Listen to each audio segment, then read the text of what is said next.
Crackdown. Not to be confused with the exact same named Sega Genesis game. No, this is the slightly more mainstream Xbox 360 exclusive running, jumping, exploding police 'em up. When I got my Xbox 360 way back in the day during the PSN outage that made me not want to ever play my PS3 ever again, this was one of those games that I absolutely wanted to have, no questions asked. And unfortunately I got the sequel instead, but having gotten this later, I can tell you I prefer this one. The story follows you, no not you, the cute one, as the newest agent of the agency. Bravo, Crackdown, naming department. Awesome. You are brought to Pacific City to clean up the streets from the threats of, well, what is basically the Triad, the Cartel, and the Russian Mafia. But essentially your job is to run around blowing up various high-ranking criminal people to ultimately structurally destroy the crime syndicates from within so that you can eventually go and take on the big boss. And ultimately bring an era of peace to Pacific City. For great justice! Well, actually that's not true. See, it's all something of a cover-up. In fact, the real plot is far more malicious because your real goal in this game is to collect all the orbs! And you might think I'm joking, but no, genuinely, I'm pretty sure that's what the plot of this game is, because the main gameplay to Crackdown is a giant open-world sandbox game. Your key goals to finishing the game are to run around, punching and kicking and exploding and throwing heavy objects at criminals until you eventually destabilize their organizations so that you can go after the big guys. Now, what is a great design choice is you can go after the big guys from the jump if you want. It's mostly suicide to try, but you can do it. And, you know, I gotta applaud that. That's pretty cool. But if you take out a lower ranking official who, say, was responsible for their arms supply or whatever, well, suddenly the weapons equipped to the soldiers who are guarding the really big guys, well, suddenly they're a lot more crap. So there is a reason why you'd want to do that, and ultimately you can't complete the game until you take out all those military commanders. Well, ultimately what you want to do is this. What you're going to be doing from the start is this. Because before you can be the Incredible Hulk, picking up dump trucks and throwing them at people, you must first be the Wheelie Bin Avenger, killing people by throwing wheelie bins at them. And in doing so, you will increase your physical strength, which means your physical costume will change and you'll be a bit more able to punch things better and throw things further, which is kind of cool. And likewise, your shooting skills can be improved by shooting things, and this actually keys into its own mechanics, because this game features a pretty in-depth lock-on mechanic. And said lock-on mechanic allows you to target individual body parts of your opponent, actually means shoot them in the head and they die instantly. Why would you target anywhere else? You can also do this with vehicles, but it's less useful. And while the targeting system is incredibly balls and finicky, because it is incredibly balls and finicky, the more experience you have with shooting, the tighter your bullet spread will be, as well as you'll gain the ability to lock onto your opponents faster. Similarly, as you use explosive devices, well, your explosions get bigger and more awesome. The more you drive and go through little jumps to go through little stunt wheels for your cars and beat races and stuff, your cars will actually transform. Okay, not all the cars, just the crappy 3 you start with. But in its defense, this is the first time an SUV has ever been useful in a game ever, because it suddenly turns into a super ball of flips and awesome. Now we get to the big important stuff about the game, because like I said, it's not really about going after the crime lords, and even if you wanted to, you're going to be underpowered if you do it from the jump. So we have to actually talk about the main purpose of this game, which is to collect all the orbs for justice. So this world is littered with exactly 800 orbs. And I know this not just because they tell me this every time I collect one, but also because I've collected all of them. 500 of these orbs are green and are known as agility orbs. The idea is that they are usually put in high places on top of buildings and stuff, so you have to find a way to jump up and climb up, even though you can't jump or climb terribly well early on. As you build your skills by collecting the agility orbs, suddenly you become more muscular, your costume changes, and you can clear large buildings in single jumps now. And this is important because running and jumping is kind of an important thing in a game about trying to get around opponents and get around their defenses and their strongholds by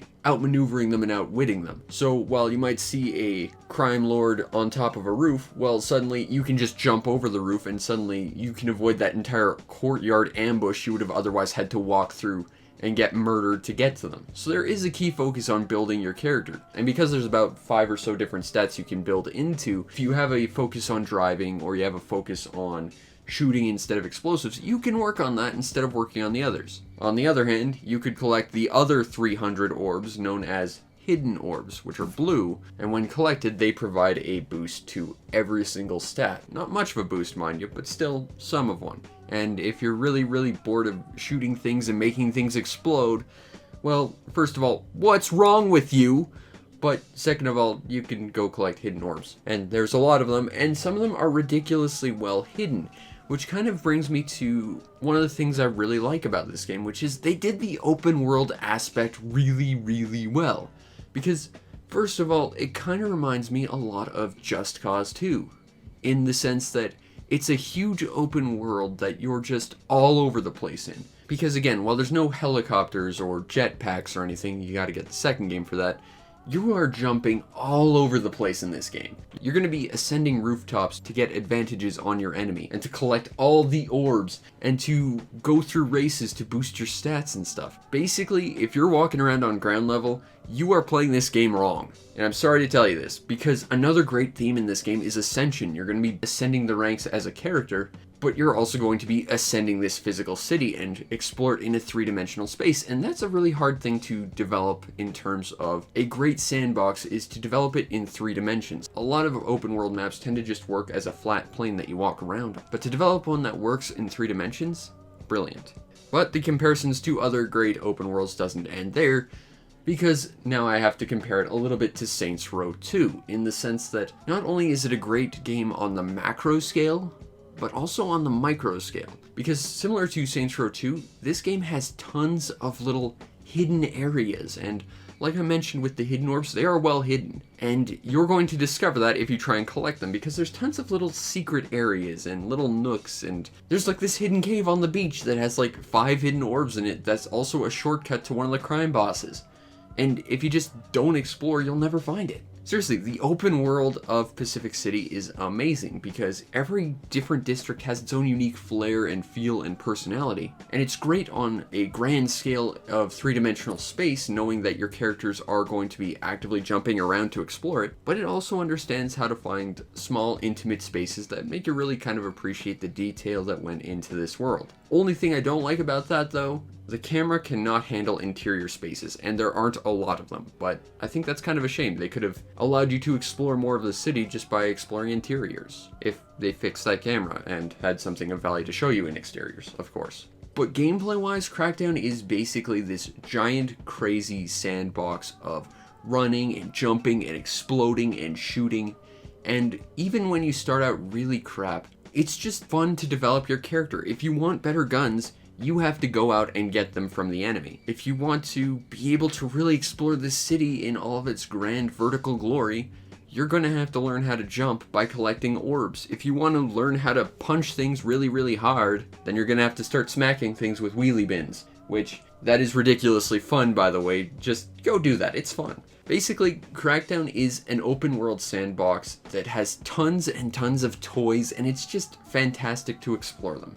Now, the presentation to Crackdown is, visually, it's really good, because it has that sort of comic booky feel to it, and it's nice and it's cel-shaded, and yeah, playing it on the Xbox One definitely shows its date just in terms of performance, but it still looks visually quite nice. I also like the fact that if you just stand around and let random pedestrians walk by you, they'll react to you, and they'll like give you the thumbs up and wave at you and try and get their photo taken with you or whatever. It's really cool to see just how much animation is in these little plebeian creatures that you should probably not be standing around interacting with because you're an awesome super agent who has orbs to collect. But still, it's just neat how reactive they are to you. And I love the design of the city. As I mentioned, every area has its own unique flair and feel and personality, and that's great. Now, audibly, well, in terms of voice acting, there's like one voice. The voice of the agency and your best friend, and he's awesome because Even though he talks way too much, telling you obvious things you already know,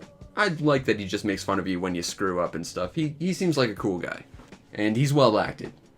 However, that's all the voice acting in the game, and while the sound effects are really just standard, what really is something of a letdown is the soundtrack, because there's not really much of one. To be fair, you can listen to some obscure licensed tracks on the radio whenever you get in the car, but pretty much all the music is crap, and there's really not much else music to this game. I mean, there's the title screen theme, which is probably what I'm going to use for the background of this, even though that's going to be really, really boring, because there's really nothing else other than listening to the insane explosions and the hustle and bustle of the city. So, while visually it's quite good and the voice acting for what little there is fantastic, there's not really much in terms of audio design, which leaves us kind of lukewarm. Now, if you want to get a copy of Crackdown, you absolutely should. It's fantastic. But it's not gonna cost you very much. Cheapest copy I see right now is $3. And that's a great deal because there's a ton of content, a ton of toys to play with, a ton of just little areas to explore and huge areas to explore, and you have to jump from building to building and shoot things to really get it. Seriously, this game is amazing, and when you get all your abilities and skills together and start using them in conjunction with one another, this game just becomes this crazy fun time. And for what is basically $5 once you include shipping, that's a ridiculously good deal. You could also pick up Crackdown 2, which probably costs roughly the same, and I really wouldn't recommend it because, honestly, I played that game before I played this, and I like this one more. It's darker, it's grimmer, it uses the exact same city, even though they made it a little dingier. And, well, sure, I guess there's more enemies to shoot in that game and a few more toys to play with. I think this one's just better in pretty much every respect. I mean, yeah, sure, that game has helicopters and jetpacks and zombies, but this game just feels more complete out of the two, honestly. And it feels like you get a lot more content out of it. But basically, like I said at the start, when I got my 360, I really wanted to play Crackdown because it was one of those Xbox 360 exclusives that, as someone who had a PS3, I never got to play, and it did not disappoint. Even though it had to follow up its sequel, which had a few more bells and whistles, this one outshined it by far. And honestly, this is an absolute must-have essential for anyone with an Xbox 360. This is a great time for a very, very low price. So this game, with all of its many, many orbs, comes highly recommended. Using vehicles to remove criminals from the streets increases your driving skills.